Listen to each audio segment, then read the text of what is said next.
and entertainment. Are you in this one? Get your tentacles off my 3% cash back. Perfect delivery. What's in your wallet? Two, please. Make that three with the Capital One Saver card. You earn unlimited 3% cash back on dining and entertainment. Are you in this one? Get your tentacles off my 3% cash back. Perfect delivery. What's in your wallet? I like that. Maybe that's what he does. He just critiques his work when he sees it. Inside a hidden LA greenhouse full of the world's rarest plants. Architectural Digest. Architectural Digest.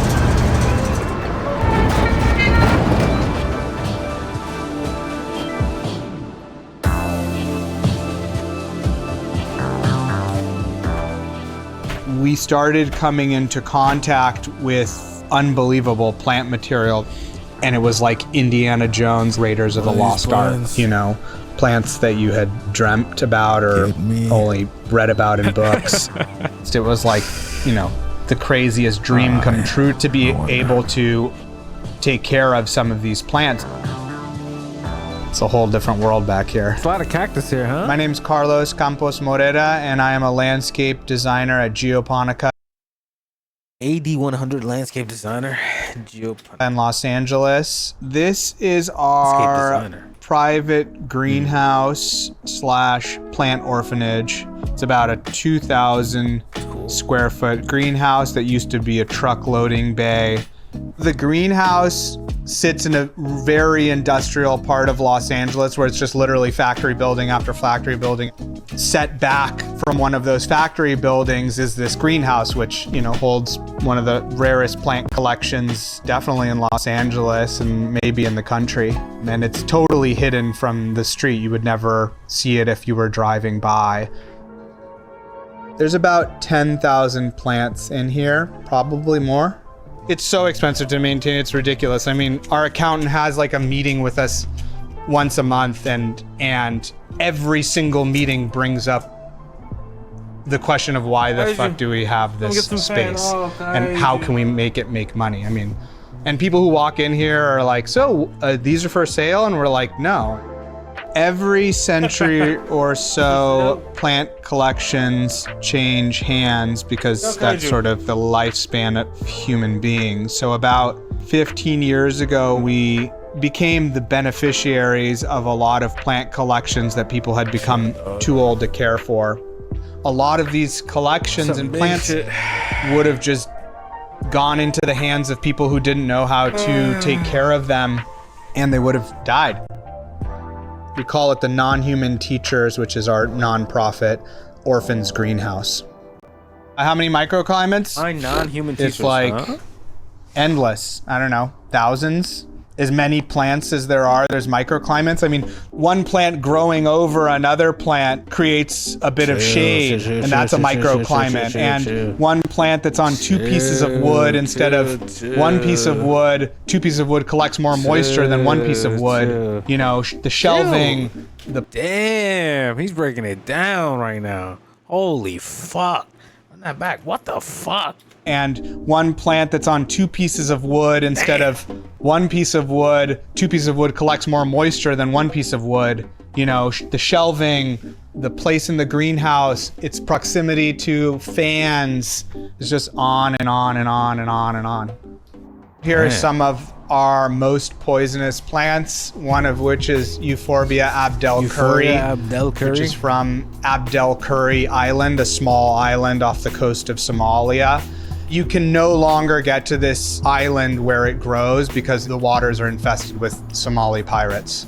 Only a handful of botanists have been to that island to study this plant, one of which was our late friend, John Lavranos, who brought back two cuttings in the 70s. He got to the island by impersonating a British naval officer. And everything that you now see in existence comes from his original two cuttings. A friend of ours was propagating some of this plant in his greenhouse and got a small speck of it on his stomach.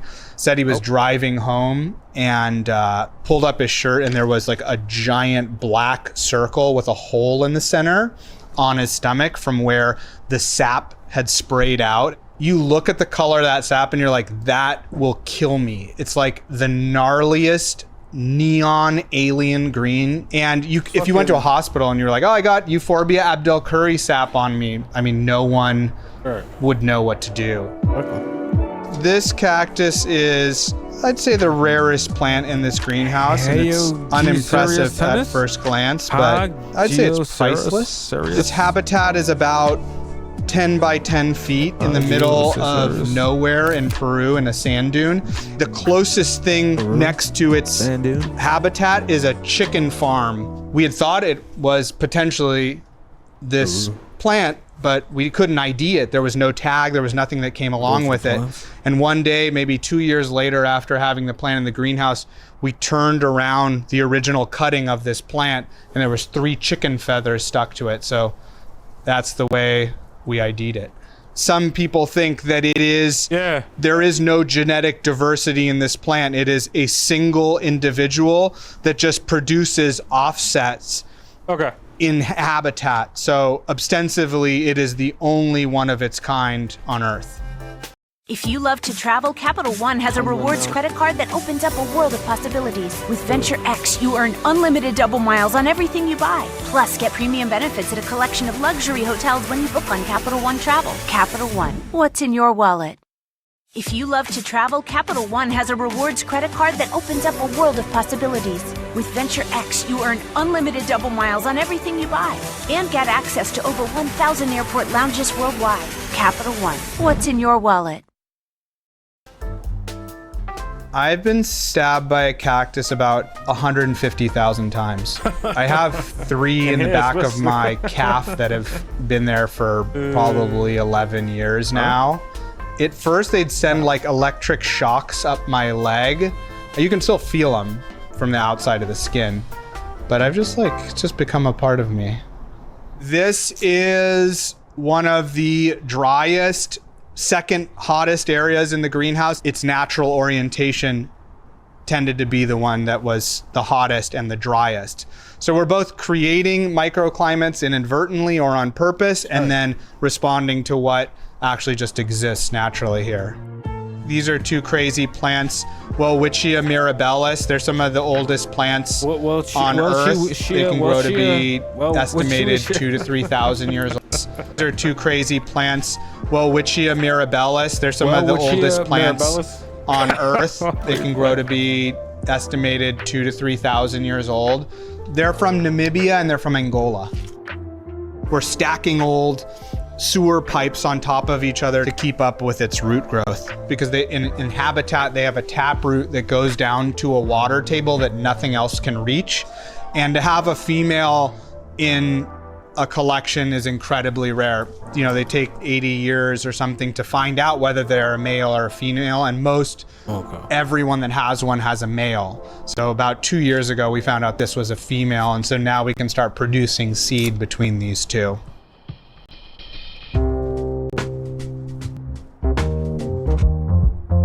So Copiapoa come from potentially the driest desert on Earth in Chile, in the Atacama Desert. Parts of the Atacama Desert haven't received rain in like a million years. It's where NASA did most of its testing for Mars rover, because the habitat so closely emulates Mars. This individual could probably be somewhere between 250 and 300 years old. In habitat, it could be up to 500 years old. They are only watered by a coastal fog that comes into Chile from Antarctica, comes over the mountains, and blankets the desert for a few hours in a thick fog. And the fog lands on its spines and drips down to its root system. This is the hottest place in the greenhouse. It's a transitional space for plants that need the hottest temperatures at their growing times during the year. So we'll cycle things in and out of here. In the summer, it's insanely hot. It gets about 130 degrees. So it's like an insulated box inside of an already hot location. And so it's just a fucking oven is basically what it is. I mean, maybe no. Well, these are all pachypodiums, which need incredible heat and hate the cold. I think that we probably lose like 20% of this collection every year, and it's not even that cold in LA. And so they're the happiest at 120, 130 degrees here during the summer. And this is just like a good spot to observe everything from above. I don't talk to the plants, cool but spot. I don't look down on people who do. To each their own, you know. Right, but I think the music that I play, they enjoy. They got their own thing going. I mean, if you come in here at like 11 o'clock at night and the lights are off, like the vibe is strong. I mean, it's palpable. There is never like a state of perfection. There's always this fluctuation of issues arising. But it's a feeling of being outnumbered in a really great way. You know, there's only one of me, and there's thousands and thousands of these other incredibly special beings that are beautiful and smart and interesting and come from all these crazy places. So it's an ego killer. It makes you feel small and lame.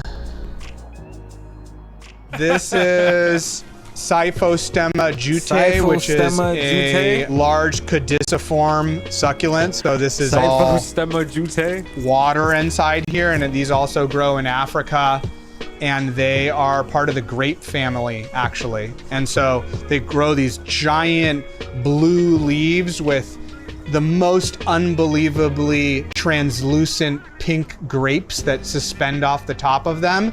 If you were stranded in a desert, you'd go and eat one of those grapes, but they actually are also a neurotoxin and horrifically poisonous. Oh, they look good.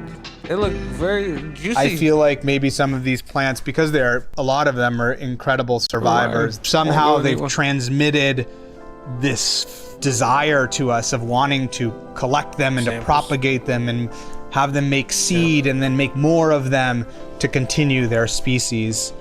But either way, we are the guardians of them. It's an incredible fucking bone-crushing weight on your shoulders to keep all of them alive, to keep all of them happy. It's cool though. So these are Dioscorea elephant microorganisms getting created. That was cool. Diosora elephantis, teepees, and this is to keep all of them happy.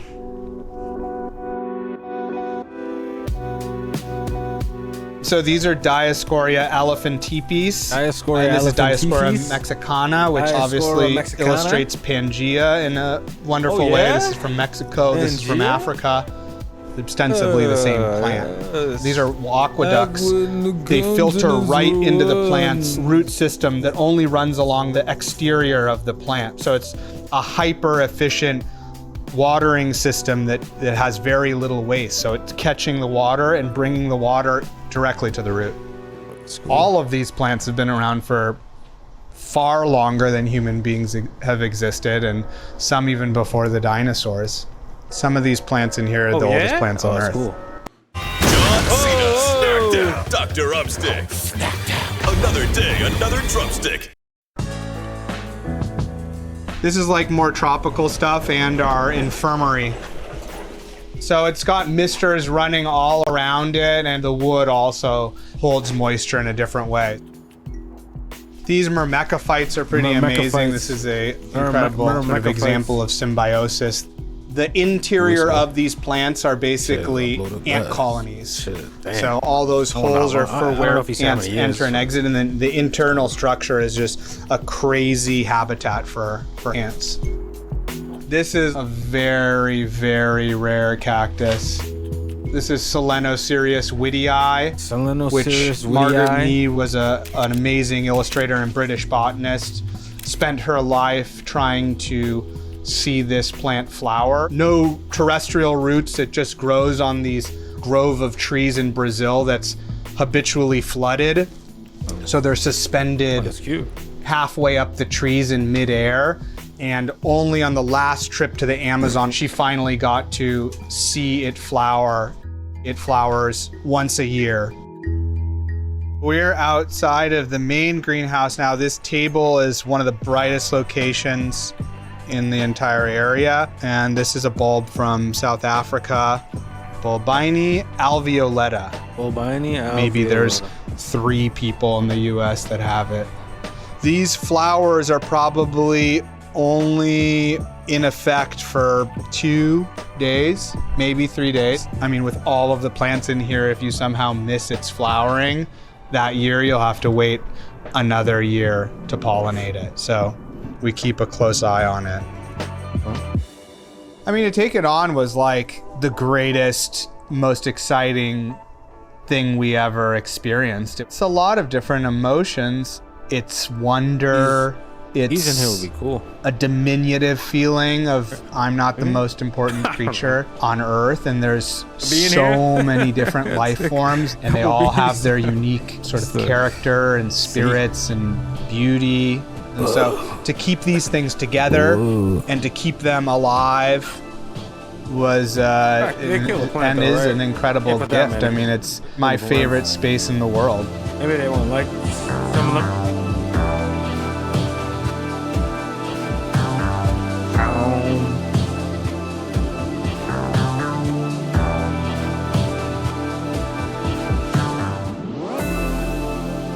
It's cool. It's cool. I like that.